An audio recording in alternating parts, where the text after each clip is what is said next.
Rally निकाल रहा है, इसलिए मैं आपकी हिम्मत को सलूट कर रहा हूं। और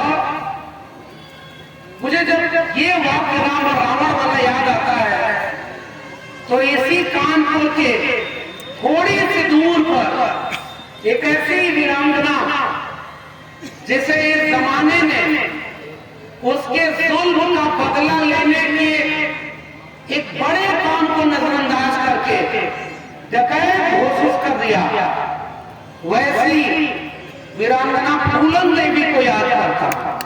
और क्यों याद करता?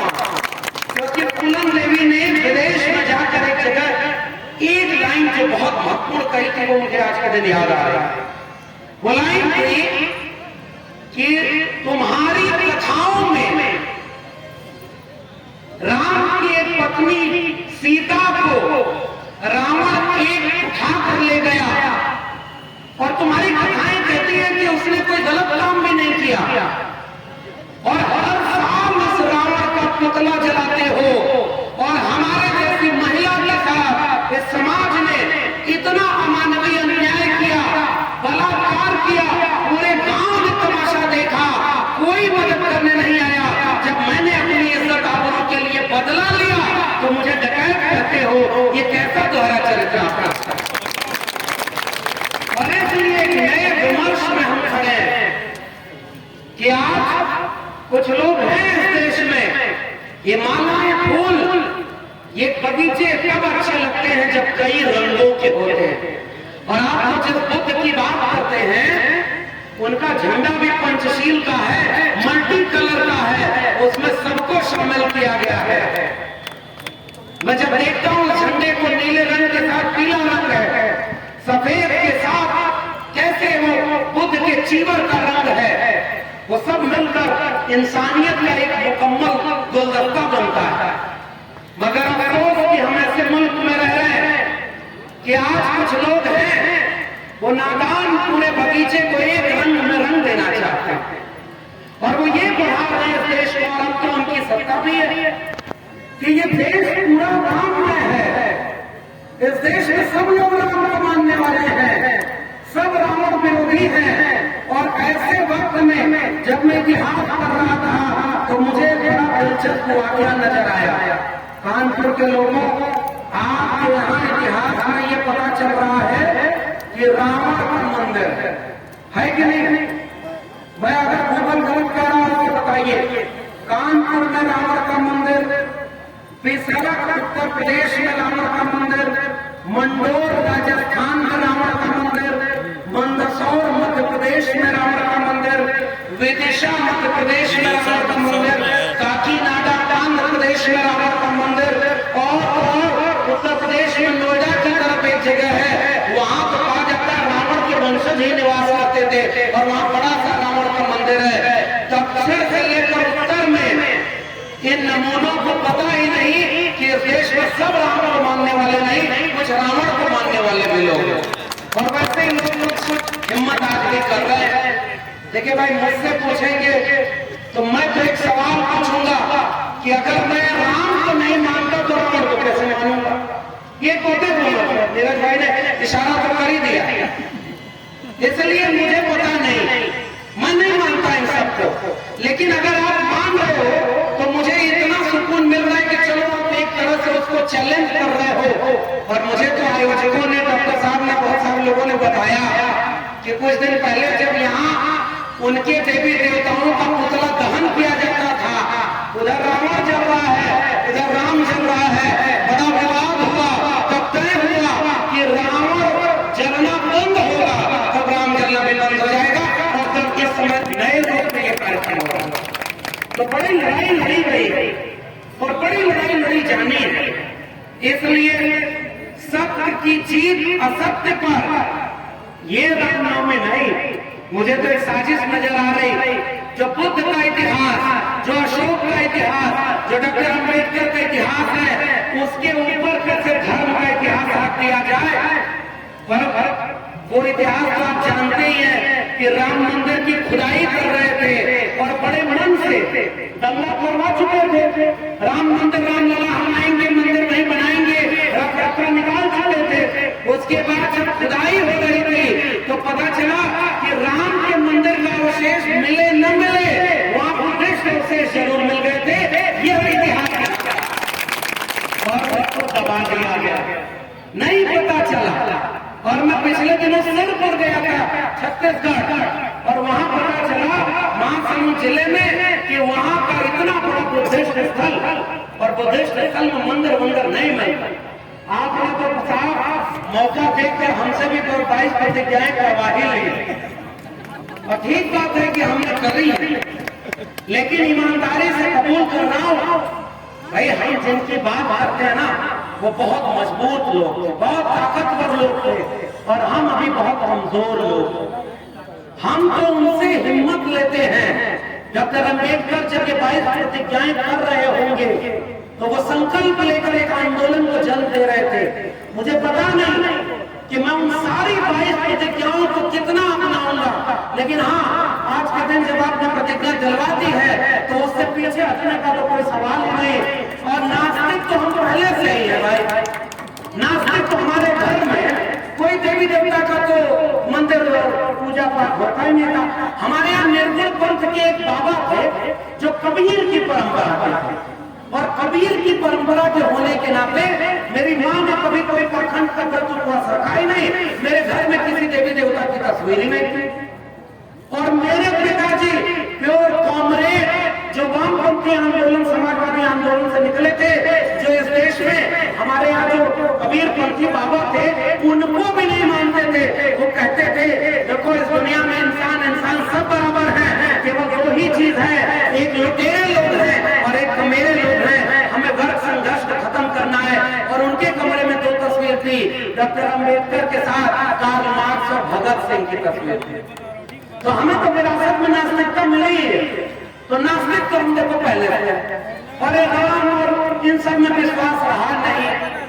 मैं तो कई बार सोचता हूँ, अयोध्या में बोल दिया था, कानपुर वालों के बाद में इतनी हिम्मत दी है तो फिर से बोल रहा हूँ। मेरे मन में सवाल है, और बिल्कुल सही सवाल है, और मैंने पर सुना भी कि अगर एक अंग किसी बच्चे का गलत निकल जाए पैदा होते समय, तो उसको देख करके कहते हैं कोई भूत प्रेत की छाया है। 8 हाथ वाले को अगर पूछ रहे हो, सामने कोई ऐसा व्यक्ति आ जाए जिसके 8 हाथ हैं, तो पूजा करोगे कि भागोगे झोला उठाकर? मैं नहीं जानता कि इसमें भी आपकी धार्मिक भावना हो, क्योंकि मैं तो सवाल पूछ रहा हूँ, और ये सवाल पूछने का हुनर हमें बिरसा फुले अम्बेडकर पेरियार से मिला। जब हमारे ज्योतिबा फुले पूछते थे कि अगर गुलामगिरी में वो लिख रहे हैं कि ब्रह्मा के अगर 4 मुंह थे तो वो स्तनपान किस मुंह से करते थे? मुंह से बच्चा अगर पैदा होता है तो गर्भ कहाँ रहता है? अरे भाई हम तो इतने हिम्मत वाले हैं ही नहीं। और सही बात है, आज अगर महात्मा फुले होते तो मारा करता था उस समय में लोगों ने, घर से निकाला था। आज ज्योतिबा फुले होते और उत्तर प्रदेश में होते तो उनके घर पर बुलडोजर चलवा दिया गया होता, उनके ऊपर इलेक्शन लगा जेल में डाल दिया गया होता। लेकिन नीरज भाई ने बड़ी अच्छी बात कही है, वो फिर से याद दिला रहा। हमारे लोग भावावेश में आकर कई बार धर्म का विरोध इस तरह कर रहे हैं कि उन जालिमों को बहाना मिल जा रहा है कि वो आपको जेल में डाल रहा है। भाई आपको बचाने रोज कोई नहीं आएगा। हम भी ये बात कह रहे हैं, मैंने अभी जो बात कही, मैंने किसकी किताब का रेफरेंस दिया? महात्मा ज्योतिराव गोविंदराव फुले की गुलामगिरी। पेरियार को, डॉक्टर अम्बेडकर को, फुले को, साहू जी को, ललित सिंह यादव को और अर्जक संघ के महामना रामचंद्र वर्मा को अगर पढ़ो, कोई आलोचना करनी हो तो अपने हमें आग में कूदने की जरूरत नहीं।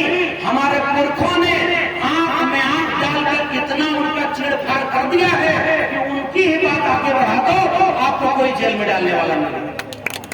बात समझिए इसको। उन्हें विरोध करना है तो करें डॉक्टर अम्बेडकर का विरोध। अरे भाई कोशिश तो की थी डॉक्टर अम्बेडकर को आजादी के बाद जमीन में दफन कर दिया जाए, लेकिन वो ऐसे बीज जो खेतों में ऐसे फेंक दिए जाते हैं, उनको यह देख करके कि ये उड़ न जाए, जमीन तोड़ कर वो अपनी बात सामने लाते हैं।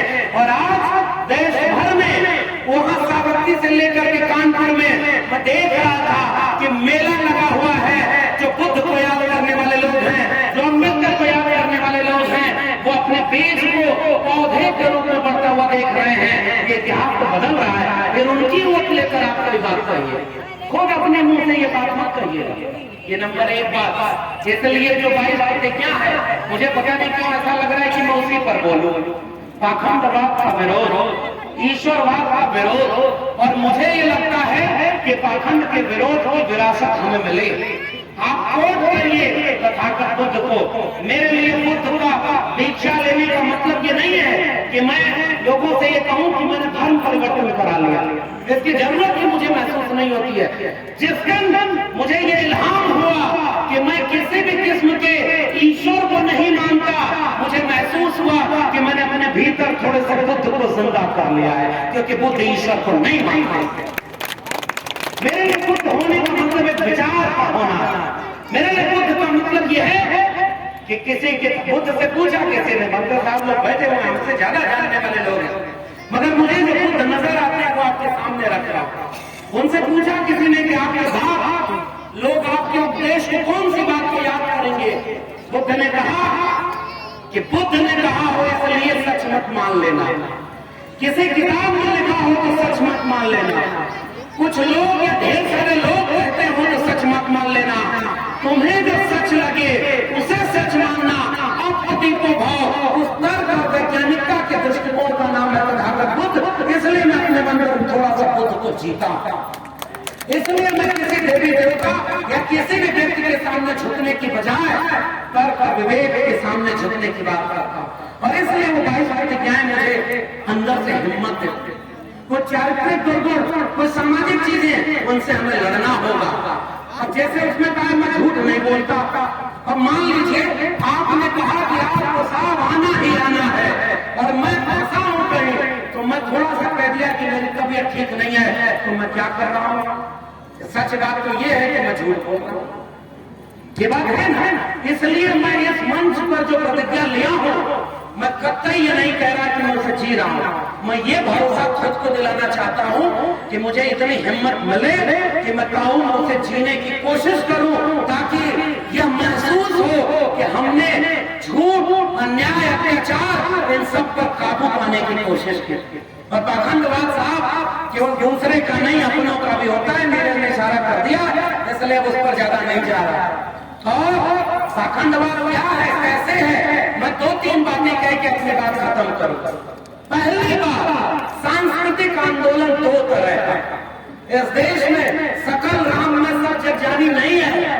जब एक तरफ पाखंडवाद की परंपरा है, तो दूसरी तरफ तथागत बुद्ध से लेकर नारायण गुरु बसवन्ना, चोखा मेला, कबीर जादू भीखा, बुल्ले शाह बाबा फरीद, और वहां से होते हुए महात्मा ज्योतिबा फुले, शाहू जी महाराज, और उनसे आगे बढ़ते हुए डॉक्टर भीमराव अम्बेडकर, डॉक्टर राम मनोहर लोहिया से होते हुए अर्चक संघ, त्रिवेणी संघ, और वहां से आगे बढ़ करके भारत का संविधान मंडल कमीशन तक एक पूरी परंपरा हमें मिली है। मैं इस मंच पर खड़ा होकर आपसे गुजारिश करने आया हूं कि उस वैचारिक परंपरा को पढ़िए और उसे अगली पीढ़ी तक ले जाइए।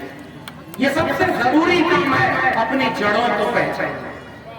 गमले में लगे पौधों की हिफाजत करनी पड़ती है। जो पौधे जमीन में लगे होते हैं, उनकी जड़ें अपने आप फैलती हैं। कानपुर से फैलती हुई जड़ कभी पेरियार लाई सिंह को महसूस करेगी। बलिदान सिंह का होते सुना, बकरे बलिवेदी पर लाए गए, न काटे टेढ़े बाधक गए, सीधों पर आरे चलाए गए, विषधारी को दूध पिलाया गया, केचुए नदियों में फंसाए गए, और बलवान का बाल भागा गया, बलहीन सदा करताए गए। वो चढ़ कहीं पेरियार लाई सिंह तक जाएगी, वो चढ़ कहीं महामना रामस्वरूप वर्मा तक जाएगी। वो महामना रामस्वरूप वर्मा जिन्होंने इसी उत्तर प्रदेश के सदन में वहां एक अपील गुजारिश की कि ऐसे रामचरितमानस का जो जातिवाद को बढ़ावा देता है, मनुस्मृति के आधार पर है, उस रामचरितमानस के रचयिता तुलसी की जयंती नहीं मनाई जानी चाहिए। और उन्होंने मनुस्मृति का दहन करवाया और आपको त्योहार दिया। अर्चक संघ वो कहता है कि जो अर्जित करके खाए वो अर्जक है, जो श्रम करके खाए वो श्रमजीवी है। बाबू जगदेव प्रसाद कुशवाहा और वहां से लेकर चौधरी छोटू राम आपके पास विरासत है साहब, दबने की जरूरत नहीं है। आप सब कह रहे हैं कि चक्रवर्ती सम्राट अशोक जब आपके बेचारे जड़ों के हैं तो आप गुलाम नहीं, आप तो शासक हो। ये आज आपको गुलाम बना दिया गया है। आओ आज के दिन संकल्प लो कि इस मुल्क पर हम 90% लोगों का शासन होगा, तब आपको अशोक को याद करना चाहिए। वरना और एक बात और मैं इस मन से कहना चाहता, एक तरफ आप कहेंगे कि सम्राट अशोक शासक वर्ग के हैं और दूसरी तरफ आज ओबीसी को समझाने जाएंगे कि वो शूद्र है। जैसे अभी नीरज भाई ने बड़ी कठिन बात कह दी कि कुछ लोग जय भीम भी बोलते हैं और गुजरते हुए थोड़ा सा गर्दन तो झुकी जाता है कि इस साल मेरे बेटे का एडमिशन होना है, हे माता अगर एडमिशन हो जाए तो ठीक रहता। मेरा एक दोस्त था, वो हमारे साथ पढ़ने जब इलाहाबाद विश्वविद्यालय जाता था तो जितने मंदिर पढ़ते थे सबके सामने झुक करके ऐसे ऐसे करता था। एक जगह झुक कर ऐसे किया तो मैंने कहा अरे भाई रुको, ये मंदिर नहीं ट्रांसफार्मर है, इसके सामने झुक गए, वो घेर गया। ऐसे भी होता है हमारे यहाँ का, वो सारे देवी देवताओं को मानते हैं। अभी लेकिन एक बात कहना चाहता हूँ, अगर आप किसी जय भीम बोलने वाले को चढ़ाएंगे, किसी ओबीसी को चढ़ाएंगे कि तुम तो पाखंडी हो, तो वो अगली बार आपकी सभा में आना छोड़ देगा, क्योंकि धर्म ने आपको कमजोर बनाया। धर्म कमजोर बनाता है। जो अभीष्ट की इच्छा और अनिष्ट की रक्षा वही तो धर्म है। कल्चर धीरे धीरे जाता है, इसलिए कोई जबरदस्ती शूद्र बनाए मैं उसके विपक्ष में नहीं, क्योंकि मुझे याद आता है सम्राट अशोक का सम्राट होना, मुझे याद आता है पूरा मौर्य वंश, वंश और वहां से लेकर नागवंश। बाबा साहब ने नागपुर को क्यों चुना था, इसका भी तो इतिहास आपको पता है। वो नागवंशी शासक कौन लोग थे, और वहां से लेकर के पूरे देश में किसान कमेरा और श्रमजीवी लोगों ने इस मुल्क को हुकूमत की, मगर कुछ लोग जो परजीवी थे वो बीच बीच में आपको गुलाम बनाते रहे। और उन्हीं गुलामी की कल्चर संस्कृति को धीरे धीरे देखिए, पहले के जमाने में यूपी बिहार में गणेश पूजा नहीं होती थी, अब तो गणेश को भी पैसा देकर पूजवाया जा रहा है, कल्चर आपको मिटाया जा रहा है। इसलिए आज के दिन पहली गुजारिश मेरी अपील है, नौजवानों को समझाइए, घर में किताबें रखिए। और मैं बिल्कुल सहमत हूँ कि इस फूल माला पर पैसा खर्च मत करिए। ये फूल माला आज और कल जाते जाते सूख जाएंगे, किताबें पाँव हरी रहेंगी, हमें किताबें भेज करिए, हम और खुश होंगे। इन फूल मालाओं से हमारा कोई मतलब नहीं, किताबें क्रांति लाई। और इसलिए डॉक्टर अम्बेडकर ने किताब की बात कही, कलम और किताब की लड़ाई है, और पाखंड की लड़ाई, उस पाखंड की लड़ाई कभी लड़ी जाएगी जब आप ताकतवर होंगे कलम और किताब। जो कमजोर है, जो शिक्षित नहीं है, उसको हम चाहते हैं कि तुरंत वो धर्म छोड़ दे। जो धर्म छुड़ाएगा उसको वो अपना भगवान मान लेगा। माफ करिए, आप भी तथागत बुद्ध को भगवान कहते हैं, हो सकता है आपका अर्थ अलग हो, बनते साहब लोग वो इसकी व्याख्या करेंगे, लेकिन मुझे ऐसा लगता है कि रिप्लेस करके अगर किसी और को बिठा दिया तो साहब बदलाव क्या आया। इसलिए भारतीय जनमानस उत्सव धर्मी है। मैं तो बधाई दूंगा इस आयोजन को, जिन्होंने विजयदशमी धम्मदशमी को उत्सव की तरह मनाया। श्रावस्ती से लेकर कानपुर तक लोग घूमते हुए जय भीम का जब नारा लगा रहे हैं, तो मुझे लग रहा है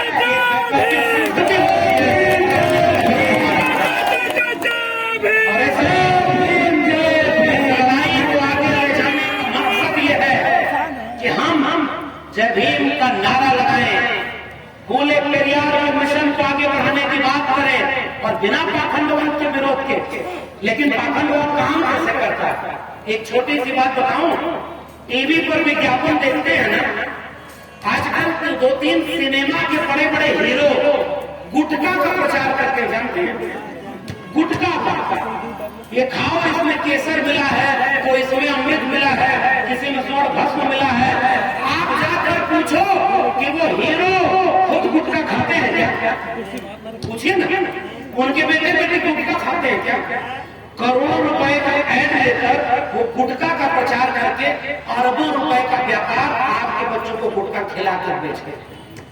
अब गुटके को हटाइए और एक गुटका ले आइए पाखंड का। पुजारी आएगा, कथा सुनाएगा और आपसे कहेगा कि तुम्हारा घर दशा ठीक नहीं, तुम्हारे बच्चे को नौकरी नहीं, तुम्हारे घर में कुछ नहीं। उस पुजारी से पूछिए, आप अपने धर्म को बचाने के लिए जब हमारे बच्चों को कहते हो कि 80% हिंदुओं तुम खतरे में हो, हिंदू धर्म खतरे में है, तुम्हारा मंदिर खतरे में है, तो ये जो गृह मंत्री बना है उसका बेटा बीसीसीआई का चेयरमैन क्यों बना है? वो हिंदू महासभा के आगे आगे जाकर धर्म को बचाने के लिए बंदूक और तलवार ला रहा था, वो कौन आता? पहचानते हैं कि नहीं उसको? किसका नाम ले रहा हूं? नाम लेने का जरूरत नहीं। गृह मंत्री है ना, उसका बेटा क्या है? करोड़ों रुपए का बिजनेस कर रहा है और बीसीसीआई का चेयरमैन है। जितने हिंदूवादी नेता हैं, जितने ये सारे लोग हैं, उनके सारे लोगों के बच्चे विदेश में पढ़ने जाते हैं और हिंदू धर्म बचाने वालों के बच्चे प्राइमरी स्कूल में पढ़ने जाते हैं, जहां मिड डे मील में कभी छिपकली तो कभी रोटी और नून मिलता है। आपके बच्चे उनके बच्चों से कितने अलग है? बात पहचान रहे हैं। और इसलिए शिक्षा बर्बाद कर दी गई। मैं दिल्ली विश्वविद्यालय का एक टेम्परेरी प्रोफेसर हूँ, ठेके पर प्रोफेसर, और वो भी भारत का संविधान और मंडल कमीशन ना होता तो वहां पर पहुंच भी न पाता। लेकिन एक बात सच सच बताऊं कानपुर वालों, जिस सीढ़ी से चलकर हम लोग वहां तक पहुंचे थे ना, उस सीढ़ी को नीचे से आग लगा दी गई है और आपके घरों के बच्चे अब डीयू जेएनयू जामिया पढ़ने नहीं जाएंगे, वो आप किसी न किसी कर्मकांड में शामिल हो जाएंगे। इसलिए बचाइए, अगर शिक्षा बचा सकते हैं तो बचाइए, डिग्री वाली नहीं, चेतना वाली। चेतना वाली कौन सी शिक्षा? जो शेरनी का दूध हो, जिसे जो पिए वो दहाड़े, उस शिक्षा की जरूरत हमारे समाज में। और अगर शिक्षा नहीं बची तो पाखंडवाद से नहीं लड़ पाएंगे। पाखंडवाद से लड़ने के लिए विरासत जानना पड़ेगा ना।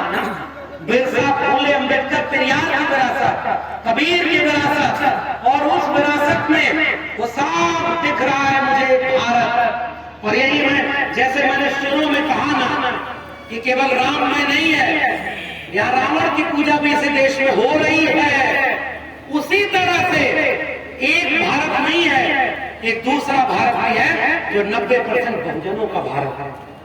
वो हमारा भारत है। और हम कौन लोग हैं?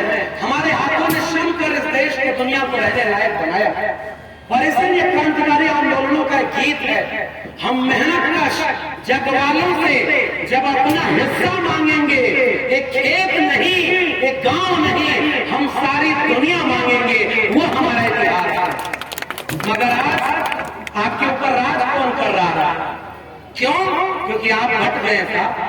अब मेहनत जातियों में हट गया।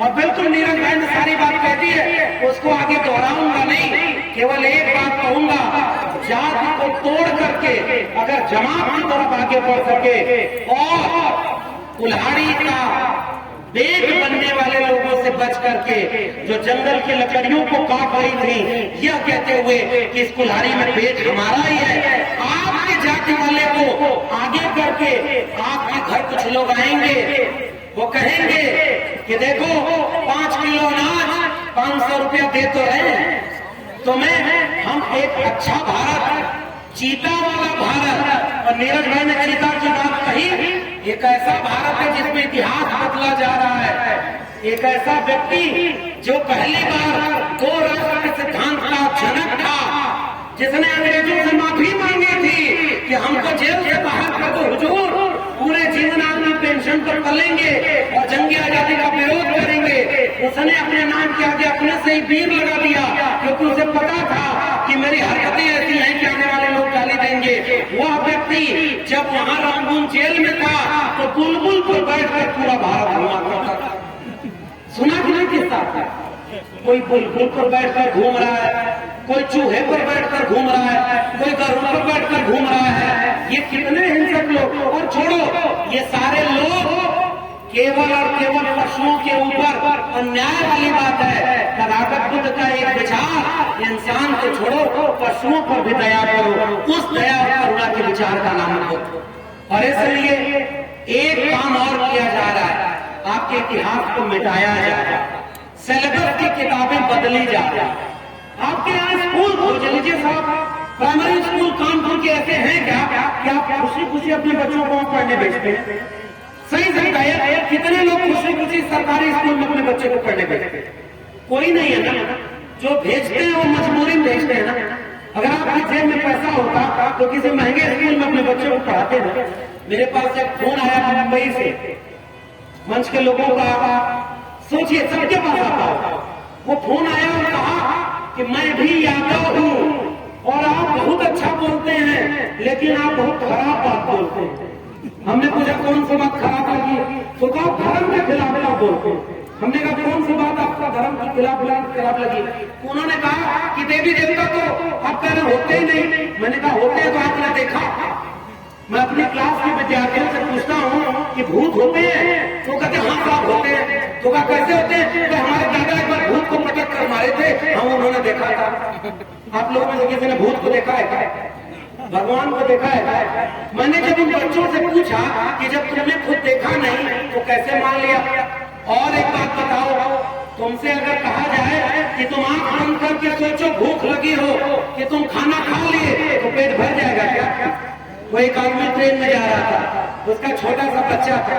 ट्रेन में वो बच्चा सामने कोई मिठाई खा रहा था तो वो नाराज होकर कहा हमको भी मिठाई चाहिए। अब वो मालिक पिता कहा कि ट्रेन में मिठाई कहाँ से देंगे? तो पिता बड़ा चालाक था, उसने कहा बेटा आंख बंद करो और मन में मिठाई खा लो। बेटा आंख बंद किया, मन में मिठाई खा लिया। बेटा आंख खोला तो पिता ने पूछा कौन सी मिठाई खाए? तो उसने कहा लड्डू। तो उसने मारा जोर से और कहा जब मन में ही खाना था तो रसमलाई क्यों नहीं खाई?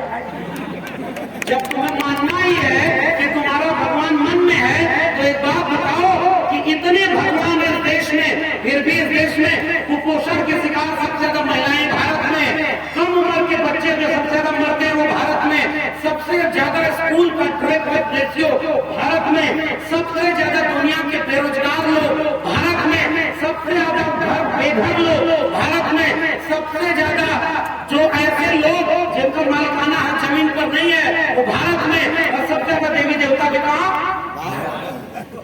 ऐसा भी मतलब भाई कि देवी देवता हैं तो वो किस बात के लिए है? एक सांस्कृतिक विमर्श आपके सामने, और वो पाखंड आपके सामने लाया जा रहा है। मैं आपसे कह रहा हूं कि जब सिलेबस ही बदल दिया जाएगा और उस सिलेबस में आएगा कि एक छोटा सा बच्चा जो गुजरात में था, बचपन में गया तालाब में देखा भगवा झंडा घूम रहा है, उसे बचाने गया मगरमच्छ के तालाब में, भगवा झंडा तो लेकर आया ही, उसमें मगरमच्छ में 2 बच्चा भी दबा के ले आया। उसके बाद कुछ दिन भीख मांगी, फिर कुछ दिन RSS ज्वाइन किया और 2014 में जाकर इस देश का प्रधानमंत्री बन गया। वो विष्णु का अगला अवतार था कि आपके बच्चों को सिलेबस में पढ़ाया जाएगा। पढ़ाया जाएगा कि नहीं? मैं केवल शिक्षा की बात करने आया। आपकी फिल्म बन रही है कि नहीं? पृथ्वीराज चौहान ने मोहम्मद गोरी को मार दिया।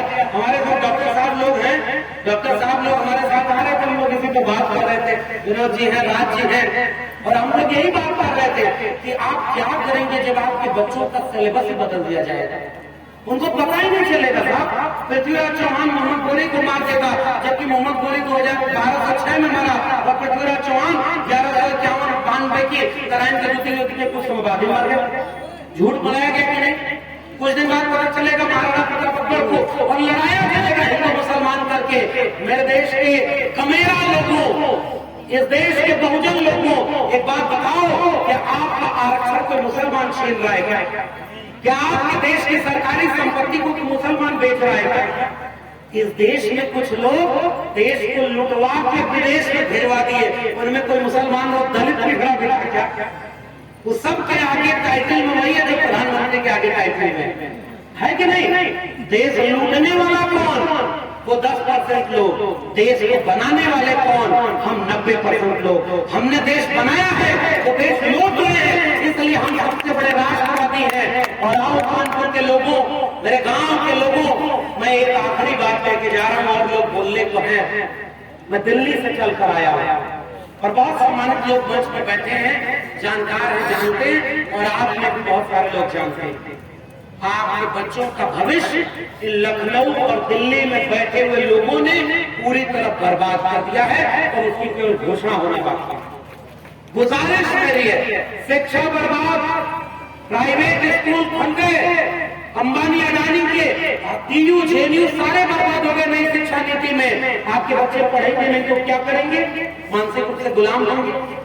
शिक्षा बर्बाद, सरकारी रेलवे बिक गई, सरकारी जमीन बिक गई, सरकारी बैंक बिक गया, सरकारी नौकरी बिक गई, सरकारी रेलवे कहा था क्या कि हवाई चप्पल वालों को हवाई जहाज मिल जाएंगे, जहाज भी बिक गया, पूरा देश बिक गया। और उसने क्या कहा था? सौगंध मुझे इस मिट्टी की, मैं देश नहीं बिकने दूंगा।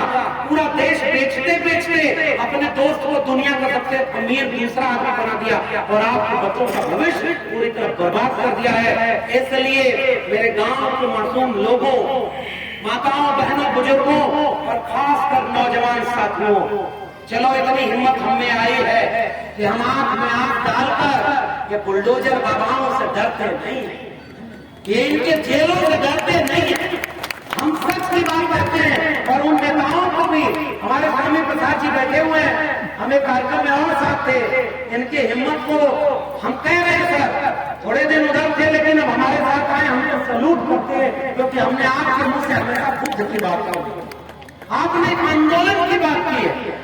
आइए मिलकर, और मैं एक बात और कह रहा हूं, कोई भी व्यक्ति जो आपकी तरफ आए, दोनों बाहें फैलाकर उसका स्वागत करेगा, क्योंकि उनका आदमी आपके यहाँ जा करके अपने संग हमें ले जाने के लिए रोज काम कर रहा है। और हमने अपनी नाक लंबी करके तराजू लेकर देखते हैं कि 24 कैरेट अम्बेडकरवादी कौन है, जो थोड़ा कम है उसको या तो मजाक बनाते हैं या उसकी उपहार उड़ाते हैं और हेलना करते हैं। और मुझे बैंकर साहब हैं और वो दयाराम जी, 2 लोग हैं, यही इसी कार्यक्रम में 2 जगह हो रहा था ना। मैं तो आप दोनों को बधाई दूंगा कि आपने मिल करके एक कार्यक्रम कर दिया, यही से इशारा हो गया है। हम जो कर रहे उन सारे लोगों को दोनों बाहें फैलाकर अपने साथ लाइए, जो आपके विचार के साथ। आप 24 कैरेट मत खोजिए साहब, आपके लोगों को वो कांवड़ हुआ है। मेरे गांव में 15 साल पहले 15 लोग सरकारी नौकरी में थे और 0 लोग कांवड़ ढोने जाते थे। 15 साल बाद मेरे गांव में 15 लोग कांवड़ लेके गए और सरकारी नौकरी वाले 0 बचे। हम यहाँ आ गए, कांवड़ बढ़ता जा रहा, पंडाल बढ़ता जा रहा, देवी देवता का पूजा बढ़ती जा रही और गरीबी, भूखमरी, बेरोजगारी, जहालत, महंगाई सब बढ़ती जा रही। तो देवी देवता करते क्या है भाई? एक बात सोचिए कि एक पाखंड का ऐसा तंत्र इसलिए बनाया गया कि आपसे आपका सब कुछ लूटा जा रहा है और आपसे कहा जाए कि आप चुपचाप ये मानो कि ऊपर वाला जो कर रहा है सब सच कर रहा है। पूर्व जन्म और पुनर्जन्म में भटकाया जाएगा। इसलिए मुझे बार बार अर्जक संघ याद आता है। अर्जक संघ, मानववादी संघ, त्रिवेणी संघ और ओबीसी के लोगों के ऊपर कहा जाता है कि ओबीसी समाज के लोग तो हमेशा पाखंडी से नहीं था, ओबीसी समाज के बीच से बहुत पीछे तो मत जाओ। त्रिवेणी संघ 1930 में बिहार में बना और अर्जक संघ तो इसी कानपुर की जमीन से पूरे उत्तर भारत में क्रांति लाने का काम किया। 2 बातें हैं मोटी मोटी, हमें चाहिए इज्जत रोटी, मिटे गरीबी और अमीरी, मिटे चाकरी और मजबूरी। ये नारा है उस समाजवादी आंदोलन का, त्रिवेणी संघ का, अर्जक संघ का। 100 से कम न 1000 से ज्यादा समाजवाद का यही इरादा। जो जमीन को जोते बोए वो जमीन का मालिक होए। अरे खोज कर देखिए, आपकी जमीन लुट गई कि नहीं, किसानी बर्बाद हो गई कि नहीं, आपके बच्चे क्या करेंगे साहब? इस देश में दलित पिछड़े लोग कितनी जहालत में रह रहे हैं, इस देश के निजामों को चिंता नहीं है। आपको विद्रोह और क्रांति करनी है और क्रांति हमारे पुरखों ने की है। मैं केवल इसे याद दिला रहा हूँ। वो क्रांति क्या थी कि पुनर्जन्म और भाग्यवाद, इनसे जन्मा ब्रह्मवाद। और ब्रह्मवाद की क्या पहचान? गिट गिट बोले करे न काम। और मानववाद की क्या पहचान? ब्राह्मण भंगी एक समान। ये नारा है और इसलिए डरने की जरूरत नहीं है। हम मानववादी लोग हैं, हम इंसानियत पसंद बुद्ध को मानने वाले लोग हैं। हम जब हमारा विचार ही न्याय का बदला के अब भगवान भी चाहते देखकर मंदिर में एंट्री देगा। हमारे पुरखे को मौका मिला तो उसने भारत का संविधान लिख दिया जिसमें सारे इंसान बराबर हो गए। ये हमारे लोगों में अंतर है। इसलिए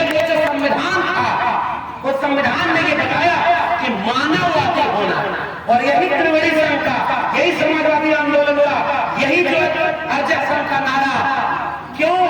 जिसमें समता की चाह नहीं, वह बढ़िया इंसान है।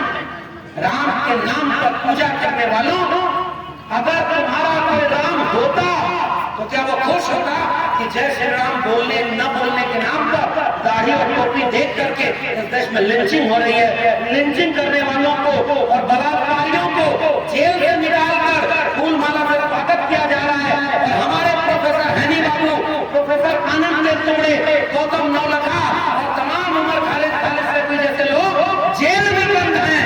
बलात्कारियों को बेल और न्याय के लिए लड़ने वालों को जेल। किस बात का तुम्हारा राष्ट्र और किस बात का तुम आजादी का अमृत महोत्सव मना? आजाद कौन हुआ? राजस्थान का वो इंद्रमेघवाल, क्यों वो मक्का आजाद नहीं हुआ जिसको छू लेने से उस तीसरी में पढ़ने वाले बच्चे की जान ले गई? क्यों वो आजाद नहीं हुए लोग जो घोड़ी चढ़ने से मना करते हैं? क्यों आजाद नहीं हुए वो लोग जो मूंछ रखने पर मार देते हैं? इसलिए मुकम्मल आजादी की जंग छेड़नी होगी। और इसलिए मैं नारों में ताकत देखता हूँ। डॉक्टर लोहिया ने कहा, संसों ने पर भी गांठ पिछड़ा पावे सौ में साथ। और पिछड़े समाज के लोग जातियों में बढ़ गए। और इसी उत्तर प्रदेश में कुछ लोग अपनी अपनी जाति की पार्टी बनाकर कभी दाएं कभी बाएं कभी कहीं जा रहे हैं। सारे परिवार के लोग हो गए हैं।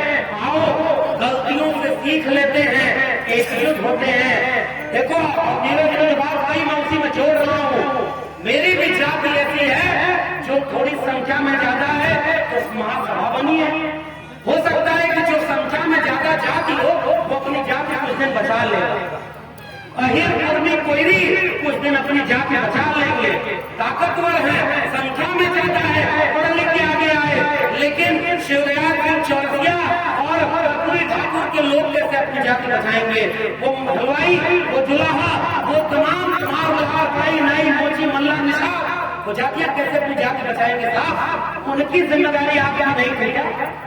आप तो अपनी जाति के नाम पर गर्व करते गए और कौन से पिछड़े समाज की बात कर रहे हो? अरे देश में अनुच्छेद 15(4), अनुच्छेद 16(4) और भारतीय संविधान का अनुच्छेद 340 न होता तो मंडल कमीशन न होता, और मंडल कमीशन न होता तो इस देश के ओबीसी को कभी न्याय नहीं पाता। भूल गए। और ओबीसी समाज के लोगों, एक झूठा प्रधानमंत्री बैठा है इस देश में जो कहता है कि मैं ओबीसी हूँ, और आज तक उसने कभी मंडल कमीशन का नाम लिया होगा? बताइए, कभी नाम नहीं लिया ना? कभी वो लड़ाई को जानता है क्या? कभी वो रामस्वरूप वर्मा को, जगदेव बाबू को जानता है क्या? अरे वो झूठा ओबीसी है। आओ ओबीसी समाज के लोगों, जाति को तोड़ो, आओ गले मिलते हैं। और मैं इन तीनों जाति के लोगों से कहूंगा, अहिर कुर्मी कोयरी हम हैं। बड़े भाई एक छोटे भाई ये जो बात संचालन बोली गई, ये बिल्कुल गलत बात है। कोई बड़ा भाई नहीं, कोई छोटा भाई नहीं, एक साथ हम एक लकीर पे खड़े हैं। हम सब बराबर हैं। जिस दिन बड़े भाई की बात आ जाएगी कभी भी बराबरी नहीं आएगी। इसलिए हम जो लोग ताकतवर हैं, आओ हम 2 कदम थोड़ा पीछे हट रहे हैं। और इस मंच को अगली बार जब आप कार्यक्रम करो तो कुमार लोहार कहीं नहीं मोची मल्ला निशाद जातियों के लोगों को यहाँ अतिथि बनाओ। हम श्रोता बनकर सामने बैठेंगे और अपने लोगों को बात करेंगे, तब जाकर एक सांस्कृतिक क्रांति होगी। और इसलिए वो नारा जो अधूरा है, संसों ने बांधी गांठ पिछड़ा पावे सौ में साथ, उस नारे को मामला राम जगदेव बाबू ने जब आगे बढ़ाया कि 100 में 90 शोषित हैं, शोषितों ने ललकारा है, धन धरती और राजपाट में 90 भाग हमारा है, यही केवल क्रांति का आधार है। वो जो 90 हिस्सा है, आखिरी बात बोल रहा हूँ, 90 हिस्सा क्या? मंदिर में हिस्सेदारी नहीं, पुजारी बनने के लिए चीज चल रहा है। अगर मंदिर वाले हैं तो उनसे बात कहो कि ये जितने मंदिर हैं इन सब में दलित और पिछड़े पुजारी बनेंगे और उनका बैंक अकाउंट हमारे नाम में होगा, सारा चंदा हमारे खाते में आएगा, तब पुजारी बनना कबूल करो। कुछ दिन के लिए जो पुजारियों को कह रहे हैं, आप लोगों की लड़ाई मंदिर की नहीं है। ये बाबा साहब ने कहा था कि मंदिर जाने वाली भीड़ जिस दिन स्कूल कॉलेज विश्वविद्यालय की तरफ घूम जाएगी, इस देश को दुनिया का सबसे महान देश बनने से कोई रोक नहीं सकता। इसलिए हमारी लड़ाई नहीं है स्कूल कॉलेज और विश्वविद्यालय की है। और ये जमुरे जो सत्ता में बैठे हैं, शौचालय और देवालय में आपको लड़ा रही कि नहीं लड़ा? रोज मंदिर, रोज मुसलमान, हिंदुस्तान, पाकिस्तान। आप कहोगे मेरे बच्चे को नौकरी नहीं मिली, वो कहेंगे 370 हटा दिया। आप कहोगे शिक्षा बर्बाद हो रही है, वो कहेंगे ट्रिपल तलाक। आप कहोगे महंगाई बढ़ गई, वो कहेंगे मंदिर नहीं बनाएंगे। आप कहोगे कि हम एक सामाजिक न्याय का भारत चाहते हैं, वो कहेंगे हम अखंड भारत चाहते हैं। ये लड़ाई विचारधारा की है। इसलिए मेरे भाइयों बहनों, मैं जो अपील करने आया था, वो अपील गुजारिश केवल यही है, गांव के मासूम लोगों, अपने आसपास देखो कि दिल्ली और लखनऊ वालों ने आपके बच्चों का सौदा कर दिया है, उनके भविष्य को पूरी तरह से बर्बाद कर दिया। मुझसे न कहना, मैं केवल अपनी जिम्मेदारी निभाने आया। मैं जानता हूं कि इस मन से हम जो बोल रहे हैं, एक तो हमारे अंदर कोई ऐसी चीज नहीं, जो कुछ है वो विरासत में मिली है, हम केवल आप तक पहुंचा रहे हैं।